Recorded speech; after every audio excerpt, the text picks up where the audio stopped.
자, 오늘 저와 함께 건물 하나를 위한 아주 특별한 에너지 시스템의 청사진을 그려볼 건데요.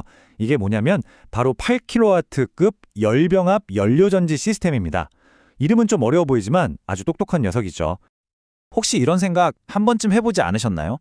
우리는 매달 전기요금도 내고 또 따뜻한 물 쓰려고 가스비도 따로 내잖아요. 그런데 사실 우리가 쓰는 전기를 만들 때 어마어마한 열이 발생하는데 이걸 그냥 허공에다 휙 날려버리고 있다는 사실 알고 계셨어요? 어떻게 보면 돈을 2번 내면서 에너지도 2번 낭비하는 셈이죠. 그래서 바로 이게 그 해법입니다.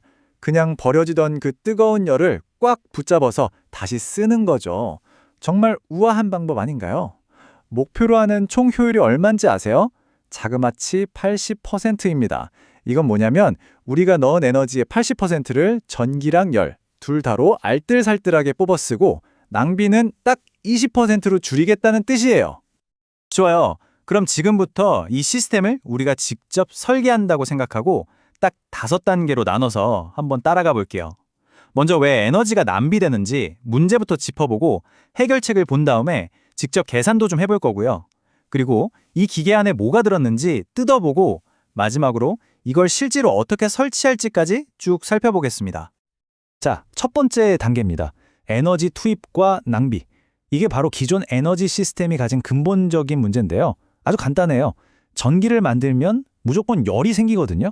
근데 이 아까운 열을 대부분 그냥 버리고 있다는 거죠. 두 번째 단계, 바로 일석이조의 해결책입니다. 드디어 오늘 이야기의 주인공이 등장할 차례인데요.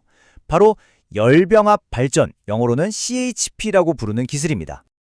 그러니까 이 열병합 발전, CHP라는 게 뭐냐면요. 말 그대로예요. 연료 하나로 전기도 만들고 동시에 그 과정에서 나오는 열까지 싹 모아서 온수나 난방에 쓰는 시스템인 거죠.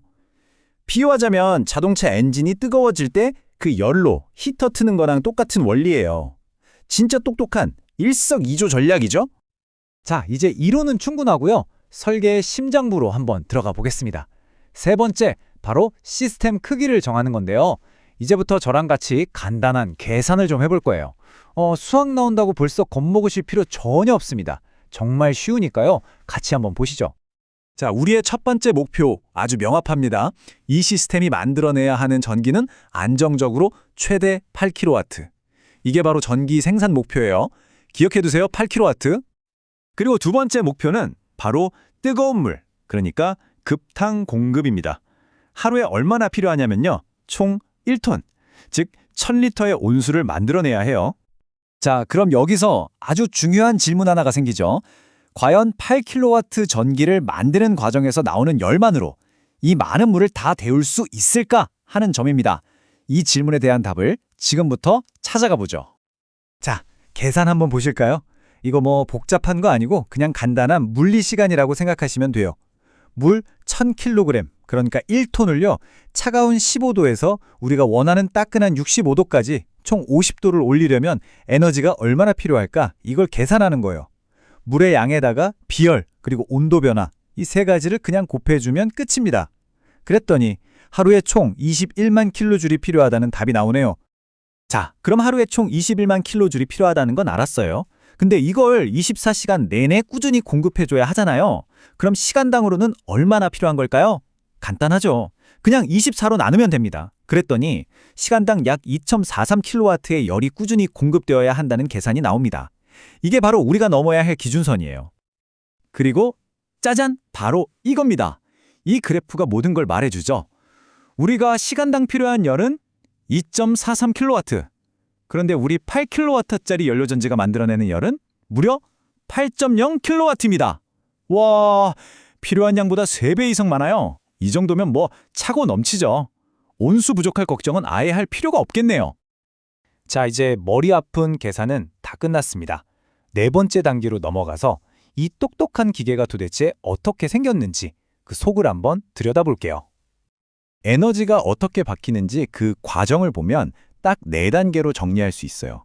첫째, 계질기라는 녀석이 우리가 쓰는 도시가스를 수소로 바꿔줍니다. 연료를 번역해준다고 생각하면 쉬워요. 둘째, 연료전지 스택에서 이 수소를 이용해서 직류전기를 만들고요.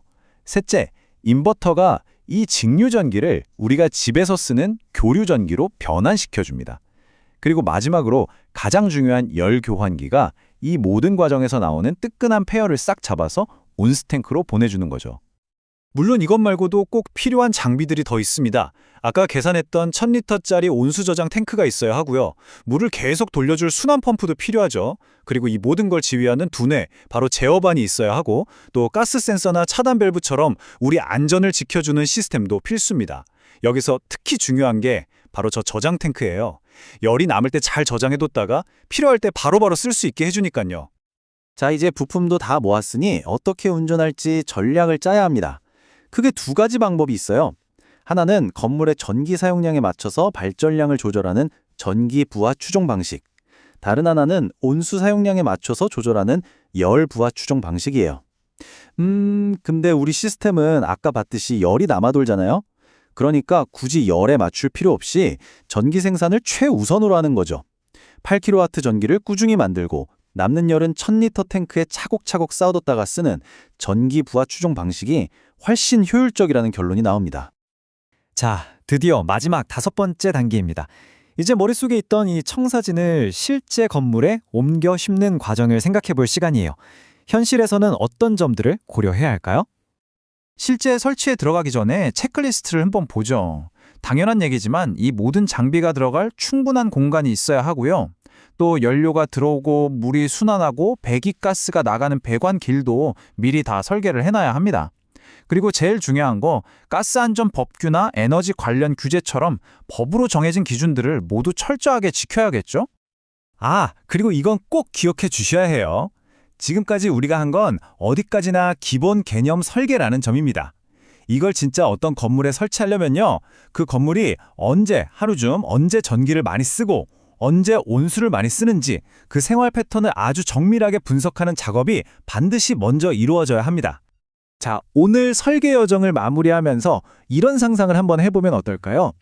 만약에 우리가 살고 일하는 이 모든 건물이 이렇게 스스로 전기를 만들고 열까지 쓰는 작은 발전소가 된다면 우리 세상은 과연 어떻게 변할까요? 어쩌면 오늘 우리가 함께 그려본 이 청사진이 바로 그 미래로 가는 아주 중요한 열쇠가 될지도 모르겠습니다.